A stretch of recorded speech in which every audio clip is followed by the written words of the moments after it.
You know, I didn't come in feeling frightened at all. I came in totally reassured. And I think that's a gift, don't you? He said I was in my early 40s with a lot of life before me, when a moment came that stopped me on a dime.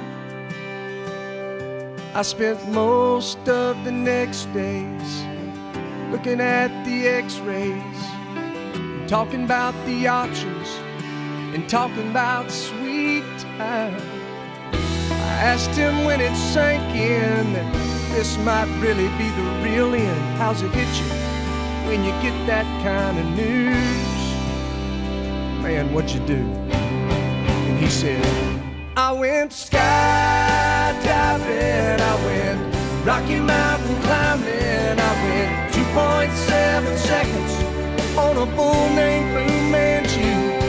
And I loved deeper, and I spoke sweeter, and I gave forgiveness I've been denying.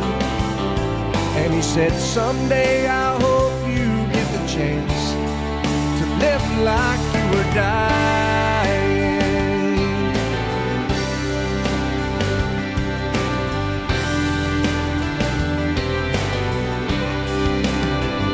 He said I was finally the husband that most of the time I wasn't, and I became a friend would like to have.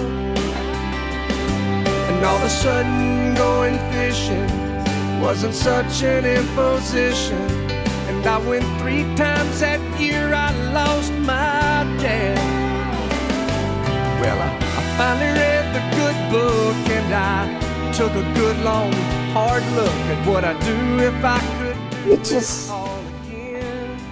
I have a lucky life. I'm just fortunate. I went skydiving, I went Rocky Mountain climbing. We didn't know what to expect, and they were gracious, they were upfront, and very gentle and kind and understanding to, you know, the trauma that we were going through at the time. So different from the hospital. Everybody is just, it's quiet, and they take care of you as a family. They are all so special. What hospice did, they actually became part of our family. My dad was able to pass away at home with family around, and they facilitated that end-of-life journey. For family, for me, I got to become a wife and a mother rather than a caretaker. I had people helping me that I could relax more and not worry about when he was getting his medicines, and making sure that he was comfortable. I could still do that if I chose, but I knew it was taken care of.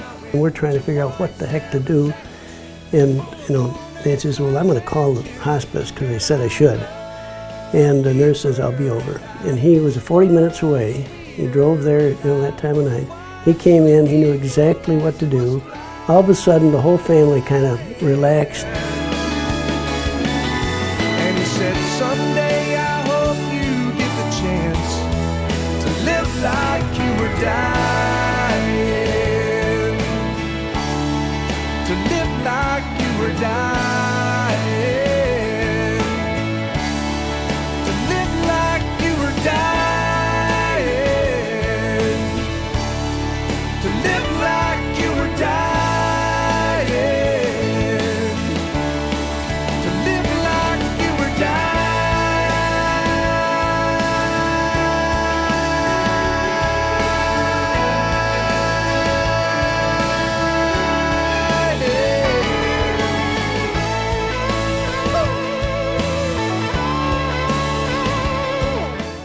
I'm lucky. And now I'm going to go home.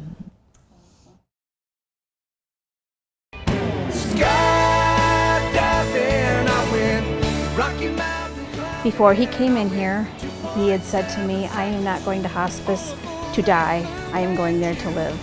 And I did not understand what he was saying at the time. I just totally didn't get it. And we got here, and he went from being in this depressive state to being up going for walks. He was playing video games with our 5-year-old son, and he was joking around and so much more himself, because his pain management was very good and the care, and it was just like being home. I wish I could remember the nurse's name.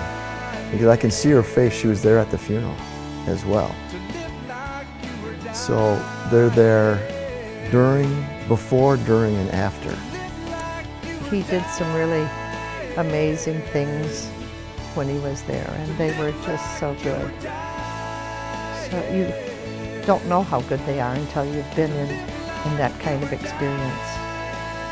For the era that my father was born and raised, one man never takes care of another man intimately as far as showering or, shaving or any of those things.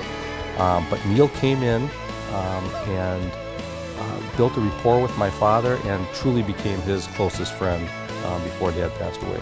Because of their care, we were able to focus on, in our family, our faith in God and family are our two top priorities. And they came in and took care of all the rest so that we could focus on those two things that came together so closely at the end. Gradually got worse where he couldn't walk real well, so he was walking with a walker. And we were out in the hallway walking, and this little lady's up walking in the hallway with her walker, and he looked at me and he said, "I think I can take her." That was my husband's sense of humor. He was a very funny guy. That's why it was so nice to have him back here instead of in the hospital, because his sense of humor came back, and he had it to the day he died. Skydiving, I went Rocky Mountain climbing, I went 2.7 seconds on a bull named Fu Manchu. Man, I loved deeper and I spoke sweeter and I watched an eagle as it was flying.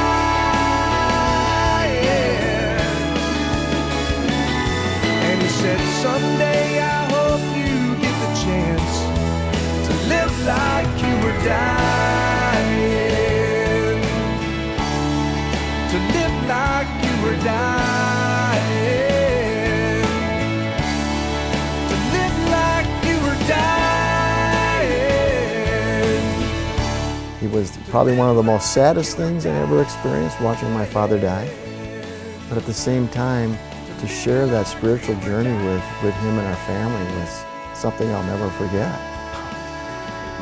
The people are truly saints, and if you can get their assistance and you can get their program to help you, I would jump at the chance as very fast as you can. As our children call it, awesome and overwhelming, and all three of them have said that. But it was just probably, it was awesome. I would say to everyone who's touched my life here, you could not have been better. If I had been a millionaire, you could not have treated me better. And I love them all.